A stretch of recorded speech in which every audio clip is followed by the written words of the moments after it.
How you guys doing? It is Tuesday, August 11th, 2020. I here in this quarantine. I'm James Sims, and on this episode of The Elite, I'm going to take you through everything that's happened yesterday, which was Monday, August 10th, 2020, and I'll just give you a little bit of insight into what's going on, especially today with sports. First, I'm going to start with the WNBA. Last night, the Connecticut Sun beat the Atlanta Dream last night, and they're now 2-6. As the Dream now fall to 2-6. Alyssa Thomas led the way with 21 points and 7 rebounds. For Atlanta, Courtney Williams also had 12.7 rebounds and 4 assists, but it wasn't enough for the Dream. Also moving on, Skylar Diggins Smith finished with 26 points as he helped the Mercury get a 91-79 win over the Dallas Wings. Satu Sabali finished with 15 points and 10 rebounds. It wasn't enough as the Wings now fall to 3-5, and the Mercury are now 5-3 out west. And the last game of the night was between the Chicago Sky and the Seattle Storm, as Breanna Stewart, once again showing how much of a beast she is. She had 25 points, 5 rebounds, and 7 assists, as the Storm are now 7-1, 5-0 at home, in quotes, but very big win, and the Sky now fall to 5-3. Looking forward to what's going on today, especially in the WNBA. The Las Vegas Aces face off against the Indiana Fever as Aja Wilson looking to go up against Kelsey Mitchell. Very, very big games.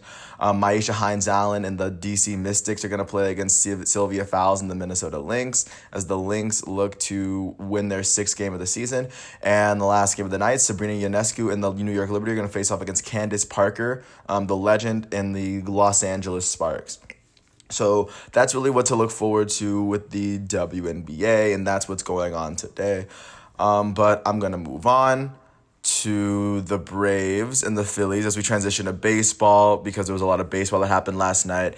And this game was pretty one-sided, but had a very interesting 9th inning. Of course, for the Philadelphia Phillies, Aaron Nola would pick up his first win. He had the pitching performance of the night, in my opinion. In 8 innings pitched, he only allowed 2 hits, 1 earned run, and he struck out 10 batters.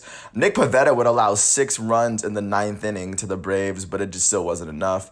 The Braves pitcher, Sean Newcomb, would allow 8 runs in 1.1 innings, so that was pretty bad for him. For the Braves, their center fielder, Ronald Acuna Jr., would finish 0 for 2 with a strikeout on the day. Their elite first baseman, Freddie Freeman, would finish 0 for 2 on the day as well.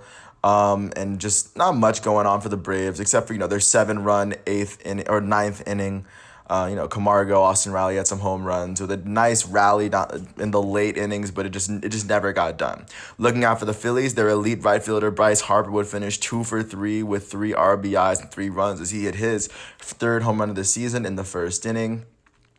Additionally, Real Muto would finish 2 for 5 with 3 RBIs and 2 runs as he hit a home run. With this win, the Phillies now jump to 5-6, and at 11-7, the Braves are now tied with the Marlins for the lead in the National League East. Going out to another NL East matchup, the Washington Nationals face off against the New York Mets, and they beat them pretty handily. They beat them 16-4. Patrick Corbin picks up his 2nd win of the season, striking out 4 in 6 innings, only allowing 1 run. Steven Matz now falls to 0-3. Looking out to the Mets, their first baseman Pete Alonso would finish 1 for 3 with an RBI on the day. And then out for the Washington Nationals, their shortstop Trey Turner would finish 3 for 5 with 3 RBIs and 2 runs. As he hit his 2nd home run of the season in the 3rd inning. Also, their left fielder, Juan Soto, their elite left fielder, Juan Soto, would hit his 2nd home run of the season. He would finish 3 for 4 with 3 RBIs and 3 runs for the Nationals, and his batting average right now is sitting at .444, much needed.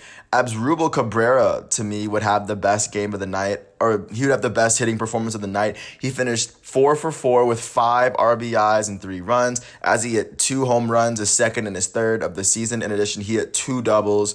Very, very big game for him as the Nationals now jump to 5-7, and the Mets now fall to 7-10 with this 16-4 loss. Now jumping out to the American League East, because the Marlins did not play today. The Tampa Bay Rays face off against the Boston Red Sox. And the Rays were able to pick up this win on the road. The Boston Red Sox tried to kind of battle back in the end. They just were not able to. Their designated hitter, JD Martinez, had finished 3 for 4 with an RBI and 2 runs as he hit his 1st home run of the season. Long time coming, but I know the Red Sox fans are really excited for that one. Additionally, for the Rays, it was just a well-rounded performance. Their right fielder, Manuel Margot would finish 4 for 4 with an RBI and 2 runs. With this win, the Rays now jump up to 9-8, and the Red Sox fall to 6-10. That's kind of what's been going on with the East now as they transition to the Central, starting with the American League. The Detroit Tigers hosted the Chicago White Sox and beat them 5-1. Really big play from Detroit center fielder Jacoby Jones. He finished 1 for 3 with 2 RBIs and a run. He finished with a walk-off, or he finished with an inside the park home run, and of course, it's always big when something like that happens. Big pitching performance. I mean, Michael Fulmer only pitched 3 innings. He didn't allow a single run. Just a great pitching performance from just the Tigers in general. But even just looking to see how the White Sox did. I mean, their second baseman, Danny Mendick, he was the one. He had 3 hits, and he was 3 for 4. We finished with a run on the day. He was really the only one that was really playing well for the White Sox yesterday. And then just looking out for the Tigers, their shortstop, Nico Goodrum, would finish 4 for 4 with 2 runs and an RBI on the day. Big win for the Tigers. They now jump up to 9-5, and the White Sox now slip to 8-9. Going on to the NL-AL Central matchup, the Minnesota Twins face off against the Milwaukee Brewers, and literally off of a grand slam by Eddie Rosario in the 3rd inning, the Minnesota Twins were able to get all 4 of their runs, which would give them the win. And with this win, they're now 11-6. The Brewers now fall to 6-8. Their left fielder Christian Yelich would finish 1 for 4 on the day. Not that big of a game for him, but I mean, it was just, there were 3 scoring instances in the game, one by the Twins, and that was the one that got the Twins the win. That is the Central. Now I'm going to push out to the West, see what's going on out there. First, the NL West leading Colorado Rockies took on the Arizona Diamondbacks and lost yesterday. The Diamondbacks would go on to beat them 12-8 pretty handily. Really big games from a lot of their players. Ketel Marte, for the second baseman for the Arizona Diamondbacks, to finish 4 for 6 with an RBI and 3 runs. He hit his 5th double of the season. He really went off. Cole Calhoun, their right fielder, finished 2 for 5 with 3 RBIs and 2 runs as he hit his 4th home run of the season. Additionally, David Peralta, their designated hitter, would eventually go 4 for 5 from the field, he would hit 4 for 5 with 2 RBIs and a run. And also their shortstop, Nick Ahmed, would finish 3 for 4 with 3 runs and an RBI. And then there were still great hitting performances on the Rockies too. Charlie Blackmon, their right fielder, would finish 4 for 5 with an RBI and 3 runs. Trevor Story finished with 3 runs, even though he went 1 for 3. Nolan Arenado, their elite third baseman, would finish 4 for 4 with 2 RBIs. This big game for the Rockies. It just turns out the Diamondbacks had a better hitting. They had a better game with this win. The Diamondbacks now jump up to 7-10 as the Rockies slip to 11-5. And just keeping it out west, staying in the National League, the Padres faced off against the Dodgers in Dodger Stadium, and they were able to pull out a win. They now jump up to 10-7 as the Dodgers fall.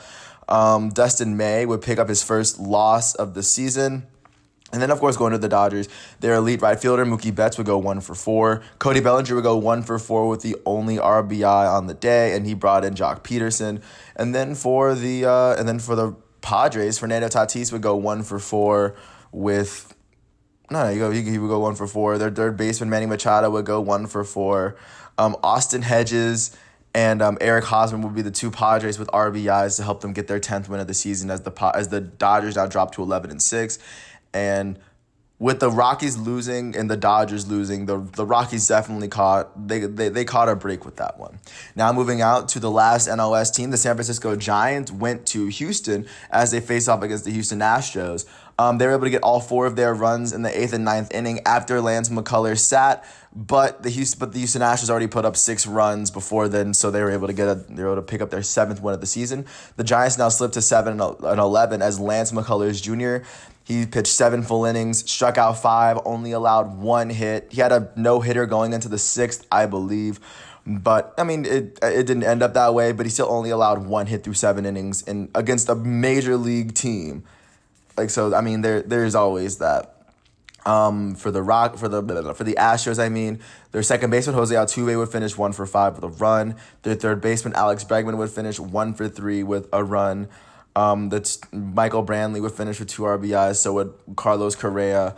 But overall, the Houston Astros were able to get it done. And I mean, right now they're still trying to chase. We're a long way out, but they're chasing the Oakland A's, who came out of Los Angeles, who came out of Anaheim with a loss, as the Angels and the A's took it down to the wire. And in the eighth inning, Mike Trout with a second home run would put the Angels above with a go-ahead solo shot in the eighth. But it was a very, very big win for the Athletics. But it was an amazing game overall for the A's. Matt Chapman, the Oakland A's third baseman, would finish 3 for 5 with, I want to say he had 2 home runs and a triple. He finished with 3 runs and 6 RBIs for the day. And going to the Angels, Mike Trout would finish 4 for 5 with 3 RBIs and 4 runs as he had 2 home runs. Anthony Rendon, their elite third baseman, would finish 2 for 3 with 2 RBIs and 3 runs as he had his second home run of the season. Shohei Ohtani, their designated hitter, would finish 2 for 4 with 2 RBIs and a run.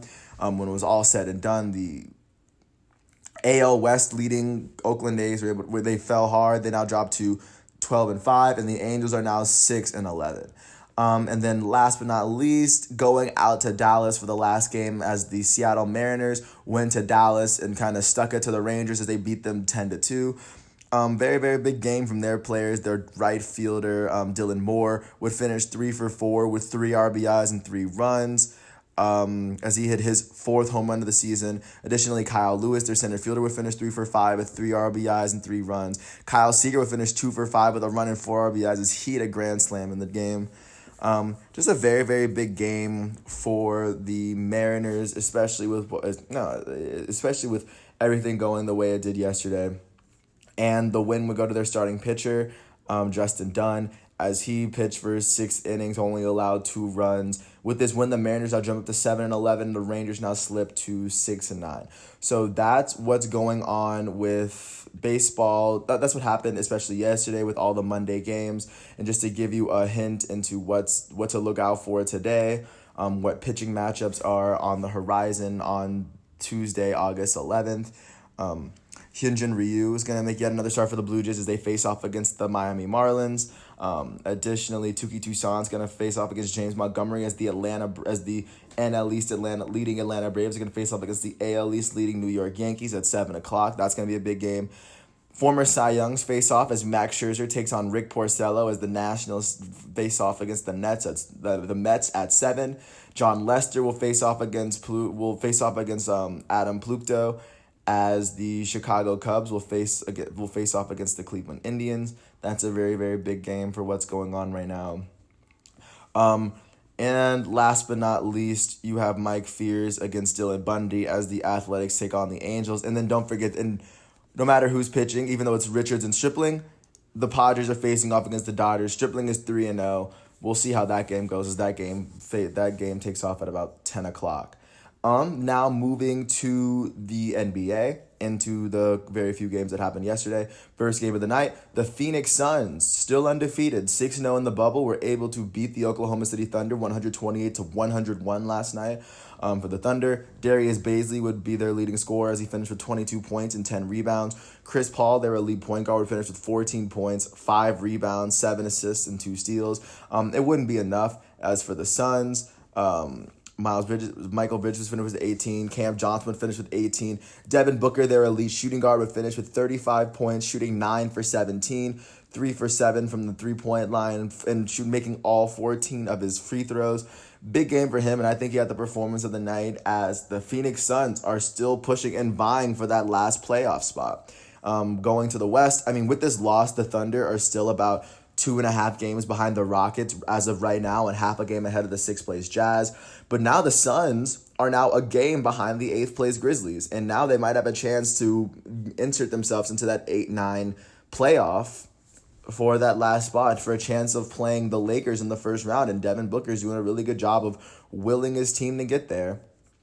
Moving on to the next game of the night, the Utah Jazz took on the Dallas Mavericks and lost. Looking first at the Utah Jazz, Jordan Clarkson would finish with 18 points.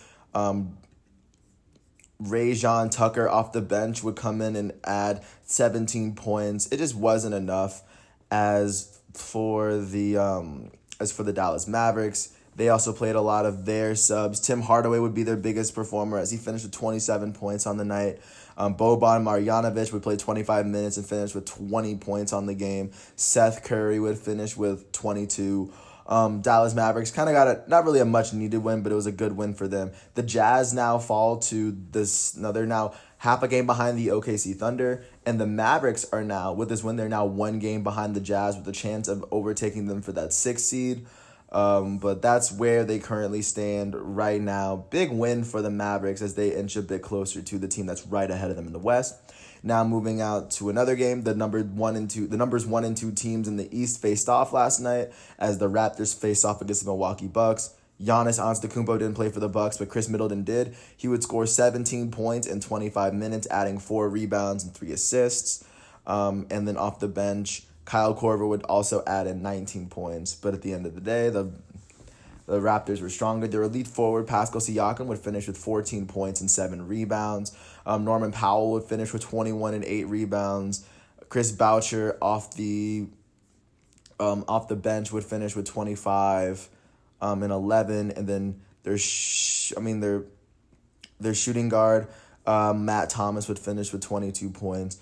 Big game for him. And the Raptors with this win, not really, they're not going to take that first spot, but there's still 4 games between them and the Celtics, which means they should have already locked up the 2nd seed. If they haven't already done it by now, they most definitely have locked it up already.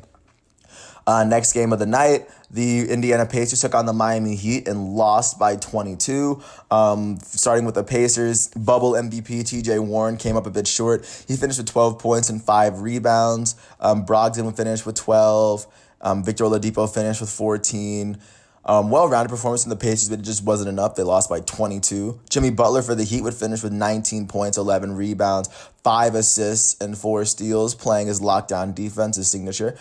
Derek Jones Jr. would add in 18 points, and Tyler Hero would add in 17 points off the bench as the Heat, with this win, are now sitting in the 4th spot right above the Pacers. They now have a game of separation between the two, and right now the Heat are sitting, it looks like, 3.5 games behind the Celtics. Sitting in that 4th spot pretty comfortably. With this loss, the Pacers are now a game ahead of half a game ahead of the 6th place Sixers, and they're a full game behind the 4th place Miami Heat as of right now. Big win for the Heat, much needed. Jimmy Butler definitely had a really good performance in this game and definitely did what it took for them to win. Now, last game of the night, the Denver Nuggets took on the Los Angeles Lakers, the number 3 and 1 seed. Starting out with the Nuggets, Michael Porter Jr. would play 24 minutes and get 15 points on the day. Jokic would finish with 12 points, a rebound, and 4 assists. Dozier would finish with 18 points off the bench. And then a lot of their bench players played really big minutes, especially in the later parts of the game, because they already have their seeding in the West, or pretty close to.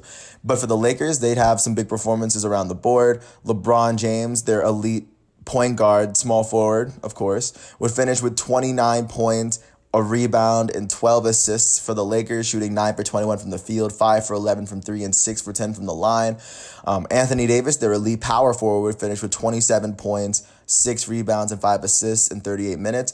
And I think the play of the game went to Kyle Kuzma, who had 25 points, 6 rebounds, 3 assists, 2 steals. As he hit the game-winning 3 to give the Lakers the win, to end their losing skid, and to kind of get them over the Nuggets, to give them the sense of relief that they most definitely needed. Now, following that loss, the Nuggets are now a game and a half behind the 2nd place Clippers, and they're now a full game ahead of the Rockets that are in 4th place. And with this one, the Lakers already clinched the 1st spot, so really nothing really kind of happens to them. But it was a big win. It was a big monkey to get off their back. So good. Like, that's over. They've won 5 of their last 10 games, and now they're feeling pretty confident going into the playoffs. It's still the same team, so they have nothing to worry about, especially as of right now. That's basketball. Just to give you a look into the games that are happening today, because there are still some games that have playoff ramifications. First, the Nets take on the Magic. As Tyler Johnson and Nikola Vucevic face off, and these are the 7 and 8 seeds. As 2.5 games separates these two teams. I don't think the seeding is going to change, but it's still going to be a good game. The Rockets play against the Spurs on NBA TV as Russell Westbrook and James Harden face off against the Spurs team that's actually been doing pretty well in the bubble. The Suns are looking to go 7-0 today as they face off against the 76ers in the bubble. The Celtics play the Grizzlies as two young stars go against each other as Jason Tatum and Jaylen Brown. They're going to go up against Ja Morant and, of course, maybe Jaren Jackson Jr. The Grizzlies are still trying their hardest to fight for that 8th spot, kind of hold it before the Trailblazers and the Suns really get a chance at it.